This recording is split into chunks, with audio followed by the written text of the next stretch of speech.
नमस्कार मित्रांनो, हा आहे आपल्या महाराष्ट्रातील गाजलेले नेते सिरीजचा तिसरा दिवस। आज आपण बोलणार आहोत बाळासाहेब ठाकरे यांच्याबद्दल। शिवसेनेचे संस्थापक आणि मराठी माणसाच्या हक्कासाठी आयुष्यभर लढणारे नेते।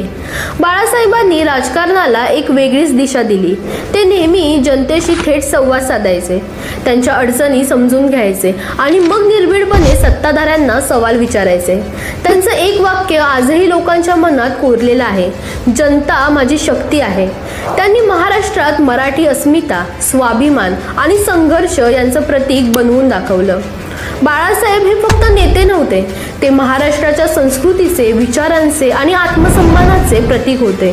त्यांची सभा असो किंवा भाषण, हजारोंच्या गर्दीत एकच नाव घुमायचं, जय महाराष्ट्र। ते बोलले की लोकांचं मन जिंकलं जायचं।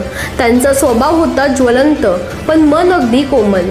आपल्या कार्यकर्त्यांसाठी, आपल्या जनतेसाठी ते नेहमी उभे राहायचे। आज ते आपल्यात नाहीत, पण त्यांच्या विचारांची ज्योत आजही प्रत्येक शिवसैनिकांच्या आणि प्रत्येक मराठी माणसाच्या मनात पेटलेली आहे। मित्रांनो, हा होता बाळासाहेब ठाकरे यांचा प्रेरणादायी प्रवास। एक नेता, एक विचार आणि एक आंदोलनाचं प्रतीक। कमेंटमध्ये सांगा बाळासाहेबांच्या कोणत्या गोष्टीने तुम्हाला सर्वात जास्त प्रेरणा मिळते। आणि उद्या भेटूया चौथ्या गाजलेल्या नेत्यासोबत।